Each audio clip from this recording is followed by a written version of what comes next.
Good morning, नमस्कार। स्वागत है आपका हमारे चैनल जीएस स्टडी 94 में और दोस्तों में यश।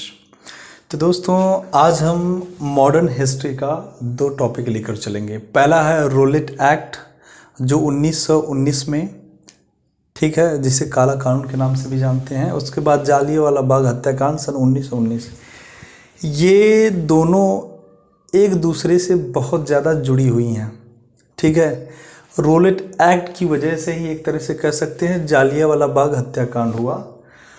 तो एक दूसरे के बिना ये दोनों अधूरे हैं। और मैं बता दूं, पूरे जब आप मॉडर्न हिस्ट्री को पढ़ेंगे, सबसे ज़्यादा नरसंहार यदि हुआ है तो इसी टॉपिक में आपको देखने को मिलेगा।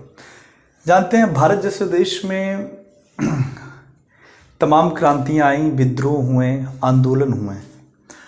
उन सबका उद्देश्य एक ही था कि भारत जैसे देश को किस प्रकार से अंग्रेजी शासन से मुक्त कराना, यहाँ के संसाधनों का जिस प्रकार से वो दोहन कर रहे हैं, यहाँ के लोगों का जिस प्रकार से शोषण किया जा रहा है, उनका उत्पीड़न किया जा रहा है, उन सब से मुक्त करना। ठीक, तो एक तरह से मैं ये नहीं कह सकता हूँ कि एक के बाद एक आंदोलन हुए उनका कोई प्रभाव नहीं पड़ा। एक तरह से कह सकते हैं कि जितने भी आंदोलन हुए एक सीढ़ी बनती चली गई। ठीक, एक दूसरे से लोग जुड़ते गए, जन जागरूकता बढ़ती गई, अंग्रेज़ों के खिलाफ एक के बाद एक नई चुनौती सामने आने लगी। ठीक है, तो एक रास्ता बनता चला गया, एक सीढ़ी का निर्माण बनता चला गया। तो हर एक आंदोलन का, एक विद्रोह का, एक क्रांति का यहाँ पर अहम योगदान है। किसी भी एक आंदोलन को आप झुटला नहीं सकते हैं, या फिर ये नहीं कह सकते कि नहीं इसकी कैपेसिटी कम थी, इसकी ज़्यादा थी। ठीक, तो आप देखते हैं, सबसे पहले हम चलेंगे रोलेट एक्ट। बता दें, सन 1919 में भारत के अंदर तमाम स्वतंत्रता सेनानी, क्रांतिकारी निकलने लगे। बहुत सारे नरम दल के थे जो कलम के माध्यम से, अहिंसा के माध्यम से भारत जैसे देश को अंग्रेज़ों के चंगुल से मुक्त कराने का प्रयास कर रहे थे। पर कहीं न कहीं उनकी बातों को दबा दिया जाता था। उस समय प्रेस, मीडिया इतना नहीं हुआ करती थी। बहुत ही कम पढ़े लिखे लोग थे। मतलब 2-4 गांव में 1-2 ही बंदे पढ़ लिख पाने में सक्षम थे। तो आप उस समय की स्थिति का आप आकलन इसी बात से कर सकते हैं। तो कुछ ऐसे भी थे जो गर्म दल के थे, जो हिंसा में विश्वास करते थे कि नहीं, यदि इनका मुकाबला करना है तो हमें हिंसा से ही करना है, अन्यथा हम नहीं जीत पाएंगे। ठीक, तो वही सारी चीज़ें हैं। तो जब अंग्रेज भयभीत होने लगेंगे, एक के बाद एक आंदोलन, विद्रोह, क्रांतियाँ, इससे तो हमारी स्थिति नाजुक होती चली जाएगी और कुछ ही दिन बाद हो सकता है कि हमें भारत जैसे देश को छोड़ के जाना पड़ेगा। ठीक उसी प्रकार से जैसे अन्य देश भी हमारे उपनिवेश हुआ करते थे, पर जब वहाँ के स्थानीय लोग, वहाँ के देश के लोग हमारा सख्ती के साथ विरोध किए, अपने अंदर एक जुटता लाएं, उसके बाद हमें उस देश को छोड़कर जाना पड़ा। कहीं भारत जैसा देश भी हमारे हाथ से न निकल जाए। तो दोस्तों, इसी के उद्देश्य के लिए, इन्हीं क्रांतिकारियों को दबाने के लिए, इन्हें जानते हैं, उस समय यदि आप स्वतंत्रता की मांग करते हैं, अपने हक और अधिकारों की बात करते हैं, तो अंग्रेज सीधा सीधा आपको क्या ठहरा देते थे कि आप आतंकवादी हैं। ठीक, थोड़ा देख लें, आप सीधे सीधे एक आतंकवादी हैं। उसके बाद वो तमाम उत्पीड़न, वो तमाम कानून कौन सा सब अंग्रेजों ने बनाया था। उस कानून का उद्देश्य यही था कि सीधे सीधे आपको नेस्तानाबूद कर देना। जहाँ से भी स्वतंत्रता सेनानियों को, क्रांतिकारियों को पोषण मिल रहा था, उन्हें उखाड़ कर फेंक देना। उनका एक ही उद्देश्य था। वो भारत जैसे देश में पूरी तरह से यहाँ के संसाधनों को लूटने आए थे, यहाँ की विरासत को तहस नहस करने आए थे, और उनका कोई उद्देश्य नहीं था। बहुत सारे ऐसे लोग हैं जो हिमायत करते हैं, बड़ी प्रशंसा करते हैं कि नहीं, बहुत ज़रूरी था, यदि ब्रिटिशर नहीं आते तो ये होता, वो होता। अरे कुछ नहीं होता। ठीक है, जैसे अन्य देश अपने व्यवस्थाओं का संचालन किए, वैसे भारत जैसा देश भी कर रहा था, करता। ठीक, तो इसे काला कानून मित्रों क्यों कहा गया? काला कानून इसलिए कहा गया क्योंकि इसका उद्देश्य यही था, न वकील, न अपील, न दलील, मतलब शक के आधार पर यदि उन्हें शक है कि फला व्यक्ति से हमें किसी प्रकार की हानि है तो इसको उठा के लंबे समय तक डाल दो, जहां डालना है काला पानी भेज दो, जो भी इनको फिजिकली टॉर्चर करना है दो, कहीं भी आप अपील नहीं कर सकते, न कोई सुनवाई होने वाली है। तो एक तरह से जानते हैं हम भारतीयों को, हम हमारे क्रांतिकारियों को पीड़ा देने के लिए, ठीक, मतलब आखिरी रूप कितना गंदा, कितना खतरनाक हो सकता, इसीलिए कानून बना था, हमारी सुरक्षा के लिए नहीं, अंग्रेज अपनी सुरक्षा के लिए, अपनी व्यवस्थाओं को सही तरीके से संचालन के लिए इतना खतरनाक कानून बनाए थे, याद रखिएगा, ठीक। तो इसीलिए इसको काला कानून कहा जाता है। ये किसकी अध्यक्षता में बना था? उस समय थे न्यायाधीश सिडनी रोलेट, इसीलिए इसे रोलेट एक्ट कहा जाता है। और उस समय देखा जाए तो भारत के जो वायसराय थे मित्रों, वो लॉर्ड चेम्सफोर्ड थे। लॉर्ड कितना बेवकूफ़ी है। अब जो है ना, भारतीय इतिहास को यदि बदला जाए तो ऐसे नामों को ना लुटेरा लिख देना चाहिए, लुटेरा चेम्सफोर्ड, और हम लोग लॉर्ड। आज भी आप न्यायालय में जाएंगे, फिल्मों में दिखाता है लॉर्ड साहब, माय लॉर्ड, ये सारी चीज़ें बंद होनी चाहिए। जब आप तमाम शहरों के नाम, तमाम किताबों में बहुत सारी ऐसी चीज़ें हैं जो विदेशी आक्रांताओं के द्वारा भारत लंबे समय तक पीड़ित था और उनके द्वारा हमारी संस्कृतियों का विनाश किया गया, उसमें बदलाव किया गया, पर आज हम उस अवस्था में हैं और उस व्यवस्था में हैं, हम पहले जैसी उसकी वास्तविक स्थिति लौटा सकते हैं। तो इन चीज़ों में भी बदलाव होनी चाहिए। ये लोग लॉर्ड बने फिर रहे हैं, भगवान सोचिए, और हम लोग क्या थे।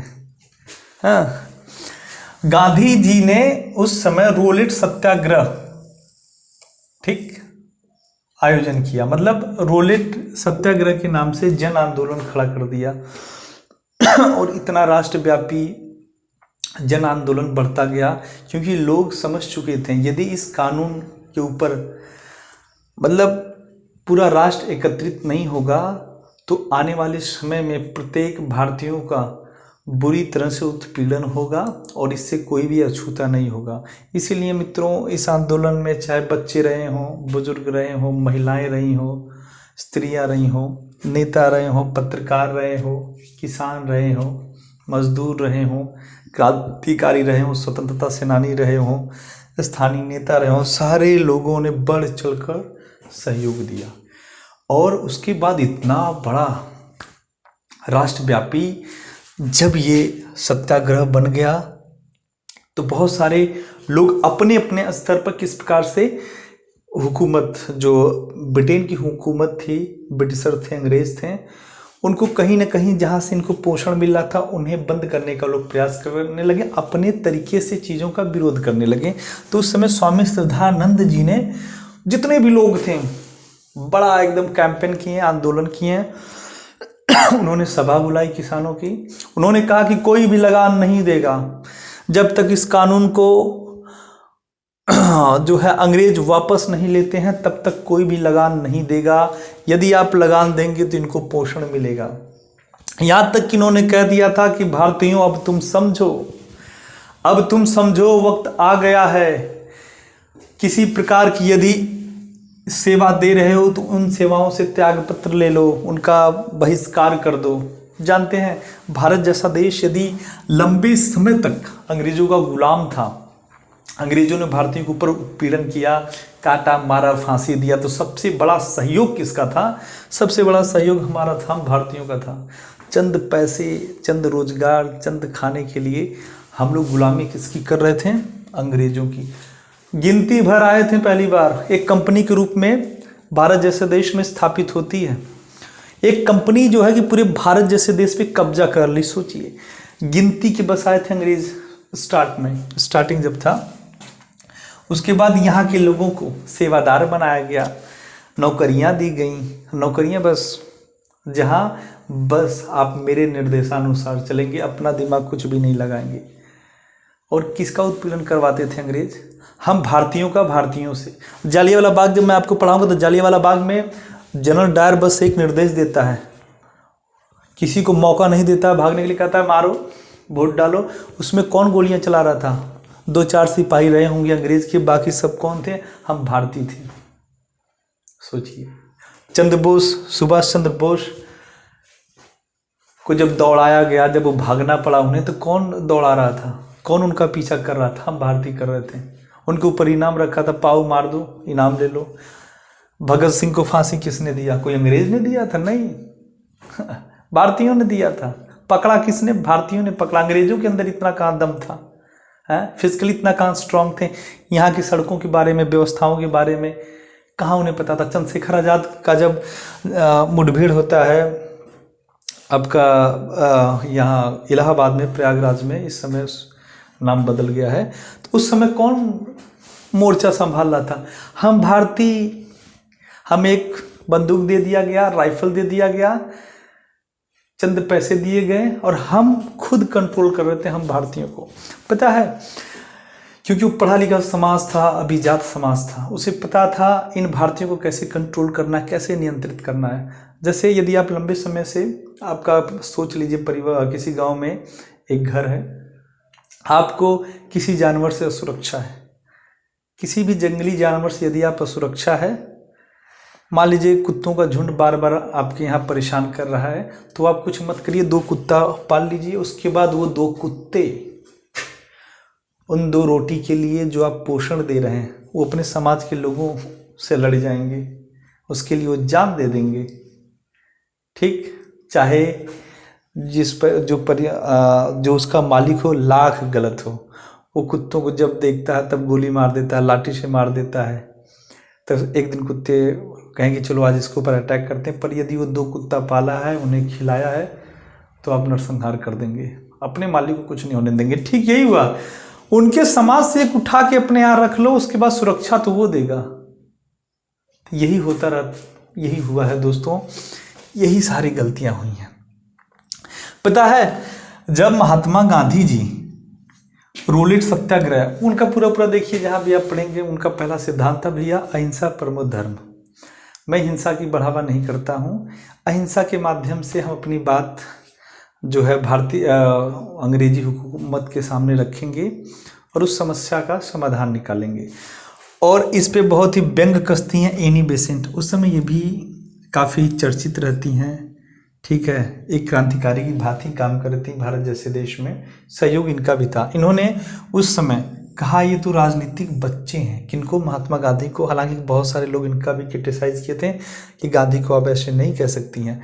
एनी बेसेंट कहें कि आज आवश्यकता है भारत जैसे देश के, जब इतना बड़ा जनसमूह खड़ा हो गया है, तो बच्चा बच्चा अपने हाथ में कटारा ले ले, भाला ले ले, लाठी ले ले, तलवार, गोजी, तीर, कमान, जो भी हम भारतीयों के पास है, उससे अंग्रेजों का मुकाबला करिए, 10 दिन के अंदर परिणाम आ जाएगा। पर महात्मा गांधी जानते थे यदि इस आंदोलन को कुचलना होगा ना, तो अंग्रेज एक बार भी नैतिकता की बात नहीं सोचेंगे, सहानुभूति की बात नहीं करेंगे, वो रौंद देंगे। और मैं नहीं चाहता कि मेरी वजह से एक फिर नरसंहार हो जाए, इसलिए महात्मा गांधी डरते थे और उन्हीं चीज़ों का खंडन किया एनी बेसेंट ने। यहाँ तक कि 8 अप्रैल 1919 गांधी जी को गिरफ्तार भी कर लिया गया। सोचिए, महात्मा गांधी कई बार जेल गए। ठीक है, बता दें विचारों से बहुत धनी थे। हम जो भी चंपारण में इनकी बात की हूँ, ठीक है, या फिर अहमदाबाद मिल मजदूर में हमने देखा कि किस चतुरता से, कितनी मतलब इतना अच्छा डिप्लोमेटिक किए थे। यदि कोई व्यक्ति इनसे बात करता था, नज़र में यदि बात कर ली अगर देख के ना, तो ये अपनी बातें मनवाने की दम रखते थे, ये इनके अंदर था। और आपको बता दें, हर वो व्यक्ति मूर्ख है यदि जो इनकी उपलब्धियों और योगदान को न समझ पाए। पूरी मॉडर्न हिस्ट्री इनसे भरी पड़ी है। ठीक, ऐसा कोई सत्याग्रह नहीं है जब आप 1916 के बाद उठा के देख लेंगे, क्योंकि 1915 में तो ये आते हैं, उसके बाद 1917 या 16 में उठा के देख लेंगे, हर जगह इनकी उपस्थिति मिलती है। ठीक, यही एक ऐसे नेता थे जो उस समय अंतर्राष्ट्रीय स्तर के नेता थे। अंग्रेज भी इनके विचारों से डरते थे, क्योंकि तुरंत अंतर्राष्ट्रीय न्यायालय में चले जाते थे कि भैया ये गलतियां हुई हैं। ठीक, तो दोस्तों ये चीज़ें आप समझ गए कि हम भारतीय जो है रोलेट एक्ट जो काला कानून था उसका विरोध कर रहे थे, और इसके खिलाफ, इसके अगेंस्ट हमने तमाम तरह के जो है आंदोलन किए। फिर भी अंग्रेज नहीं मान रहे थे, सख्ती के साथ उसे दबाने का प्रयास कर रहे थे, हालांकि दबाए भी। ठीक, अब उसके बाद हम आगे चलते हैं। यहाँ पे दबाया गया है। ठीक, 8 अप्रैल 1919 गांधी जी को गिरफ्तार किया जाता है। उसके बाद पंजाब के सबसे बड़े मशहूर डॉक्टर सैफुद्दीन किचलू, डॉक्टर सत्यपाल वहाँ के स्थानीय नेता थे। 10 अप्रैल को जुलूस निकालते हैं ये लोग मिलकर। उसके बाद जानते हैं, यही भारतीय यही अंग्रेज मिलकर क्या करते हैं, लाठी चार्ज कर देते हैं। एक नरसंहार का रूप स्टार्ट हो जाता है। बहुत सारे आंदोलनकारी की मृत्यु हो जाती है, बहुत सारे आंदोलनकारियों की मृत्यु हो जाती है। उसके बाद पंजाब के अंदर मार्शल लॉ लग जाता है कि भैया ऐसा है ना, यदि 2-3 से ज़्यादा यदि संख्या में आप लोग सड़कों पर घूमेंगे, किसी प्रकार का आंदोलन करने का काम करेंगे, ठीक, तब आपको गिरफ्तार कर लिया जाएगा। आपके ऊपर कोई भी एक्शन लेने से हम हिचकेंगे नहीं। पर जानते, मैं फिर आपसे कह दूं, इतने गांव के लोग पढ़े लिखे नहीं थे, टीवियाँ नहीं थी। ठीक, एक तरह से कहें जो पत्राचार होता है, इन्फॉर्मेशन होता है, उसका जो संसाधन है बहुत ना के बराबर था, सीमित था। चुनिंदा लोगों के पास रेडियो हुआ करता था, 2-4 गांव में एक के पास रेडियो, तो सारे लोग वहीं बैठ के सुनते थे। हाँ भैया ऐसी बात है, परिस्थिति वही है। उसके बाद जानते क्या होता, 13 अप्रैल 1919, ये दिन आप लोग भूलिएगा नहीं। जालियांवाला बाग हत्याकांड इसी दिन हुआ था। जालियांवाला बाग हत्याकांड इसे इसलिए कहा जाता है क्योंकि जालियांवाला बहुत बड़ा एक बाग है, ठीक है, उसी में ये नरसंहार हुआ था, हत्या हुआ था, इसीलिए इसे ये कहा जाता है। और पूरी तरह से जानते पृष्ठभूमि रोलेट एक्ट जो काला कानून है इसी से बनता चला आ रहा है। हम भारतीय क्रांतिकारियों से परेशान होकर अंग्रेजों ने एक खतरनाक कानून बनाया जिसका उद्देश्य था हम भारतीयों का दमन पीड़न, इनको मारना काटना पीटना। हम अपनी बातें आसानी से इस कानून के माध्यम से मनवा लें और भारतीयों की जो चाहे वो कर लें, यही था। उसके बाद जनरल उडाय और समझ रहे हैं, 13 अप्रैल सुबह बैसाखी पूर्णिमा का दिन था, और एक तरह से कह सकते हैं कि कुछ स्थानीय लोग डॉक्टर सैफुद्दीन किचलू, डॉक्टर सत्यपाल, इनको गिरफ्तार कर लिया गया था अंग्रेजों के द्वारा इनकी रिहाई के लिए। और 10 अप्रैल के दिन जुलूस में, आंदोलन में जितने भी क्रांतिकारी मारे गए थे उनकी याद में 13 अप्रैल को जालियांवाला बाग में लोग जुटते हैं। उनका उद्देश्य क्या होता है, थोड़ी सी संगोष्ठी, ठीक है, एक तरह से समझ सकते हैं छोटे से मेले का आयोजन वहाँ पे किया गया अपनी बात रखने के लिए। और ये सारी जानकारियाँ न होने के बावजूद मार्शल लॉ, फिर भी हम भारतीयों को इतना पता था कि सड़कों पर या खुले में इसका आयोजन करना सही नहीं है, इसीलिए ये जालियांवाला जो बाग टाइप था, चारों ओर से घिरा था, और बता दें 7 फुट का दरवाज़ा था, 2 फुट की मतलब चौड़ा बस 2 फुट था, ठीक है, लंबी लंबी दीवारें थीं, वहाँ पर इसका आयोजन किया जाता है। और यहाँ पर बूढ़े जवान, महिलाएं, बुजुर्ग सारे लोग थे, ठीक है। उसके बाद जनरल उडायर को गुस्सा आ जाता है कि क्योंकि जानते हैं अंग्रेज हम भारतीयों को जानवर से भी बद्दा बुरा समझते थे, इसीलिए इतनी बर्बरता, इतना उत्पीड़न हमारा होता था, हमारा और हम भारतीयों का। यही कारण है मित्रों, ये हम इनको इंसान कभी समझे ही नहीं, ठीक, हमको जैसे अछूत समझते थे, हैं, जानवर से भी गंदा समझते थे। और इसको आ गया गुस्सा। अब सोचिए, इनको गुस्सा आ गया, और इनका गुस्सा इतना खतरनाक कि ये क्या किए, 2-3 दरवाजे थे वहाँ के मुंह पे खड़ा करवा दिए अपने सैनिकों के साथ। उसके बाद किसी को मौका नहीं दिया गया, यहाँ तक कि जो बेचारे छोटे बच्चे मेला समझ के जालियांवाला बाग में गए थे कि चलो मम्मी पापा आज मेला दिखाएंगे, भाई बहन उनके साथ देखने का अवसर मिलेगा, वो ये बात समझ भी नहीं पाए। और जितने भी वहाँ पे लोग इकट्ठे हुए थे वो लोग समझ भी नहीं पाए, क्योंकि पहले देखो क्या होता था ना, गांव का कोई भी 4-5 लोग जाते थे तो बूढ़े बच्चे सब उधर ही निकल जाते थे कि चलो कुछ होगा देखा जाए। उसके बाद जनरल डायर जो है कि आदेश दे देता है कि मारो, गोली चला दो। सोचिए उन हजारों भीड़ में अंग्रेज और भारतीय दोनों थे। उन निहत्थे क्रांतिकारियों के ऊपर, देश के लोगों के ऊपर अंधाधुंध ये सब गोली चलवाने लगे। बता दें, उस समय का मंजर आप खाली इस समय महसूस कर सकते हैं, क्योंकि आज का दिन नहीं कि कोई वीडियो रिकॉर्डिंग करने लगेगा, आपको व्हाट्सअप कर देगा। पर वो मंजर बस आप सोचिएगा कि कुछ लोग यहाँ तक कहते हैं कि एक कुआं था, कुआं जो है पूरी तरह से भागने के चक्कर में, छुपने के चक्कर में लोग कूदते चले गए। उसके बाद नज़दीक जाके एक एक को मारा गया और पूरा कुआं जो है कि भर गया। 1000 लोग बोलते हैं मारे गए, सरकारी आंकड़े 379 बताता है, और 1200 लोग घायल हुए। ये सब आंकड़े खराब है, सब आंकड़े झूठे हैं, क्योंकि अंग्रेजों का इतना दबदबा था, इतना प्रभाव था कि एक छोटी सी बात, हम तुम जैसी बातें भी बिना उनकी आज्ञा, बिना उनकी मर्जी से बाहर नहीं निकलती थी। जब इतना बड़ा कोई नरसंहार कर दिया तो आपको लगता है कि सही आंकड़े कोई भी दे पाएगा? मुश्किल ही नहीं, नामुमकिन है। इतना सब कुछ होने के बाद भारत जैसे देश के तमाम स्वतंत्रता सेनानी, क्रांतिकारी सब सिमर गए, ठहर गए, सोचने लगे कि मतलब इतना बड़ा अनैतिक कार्य कैसे कोई कर सकता है। उसके बाद जितने भी लोग सेवाओं में थे अंग्रेजों के अधीन, वो सब त्याग देने लगे। अरे भैया, अब हमसे होबे नहीं करेगा। लोग भागने लगे, जहाँ जहाँ देखे दौड़ा दौड़ा के मारने लगे। कुछ लोग तो ऐसे थे, उन्होंने लाठी डंडा नाम से जो है कि एक वो बनाया, सीना बना, उससे लोग पीटने लगे।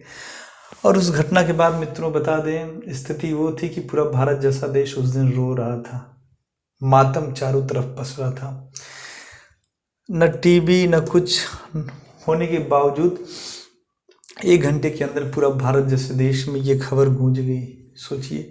उसके बाद जो है रविन्द्रनाथ टैगोर और अन्य लोग, सर नाइट फलाने, जो भी अंग्रेजों के माध्यम से इनको उपाधि दी गई थी। अरे इनको उपाधि क्या दी गई थी? इन्हें पता था यही नेता तो इन भारतीयों को कंट्रोल कर सकता है। थोड़ा सा इनको प्रलोभन दो, लालच दो, मनोबल बढ़ाओ कि सर आप हैं, नाइट है, फलाने हैं, ठिकाना है, और एक तरह से कार्य तो मेरा ही करेंगे, तो इनको इसे रखो चढ़ा के। उसके बाद लोग कहेंगे भैया हमें इन चीज़ों से जो आप नवाजे हैं अपना ले लो, हम ऐसे ही भले हैं, अच्छे हैं, ठीक है।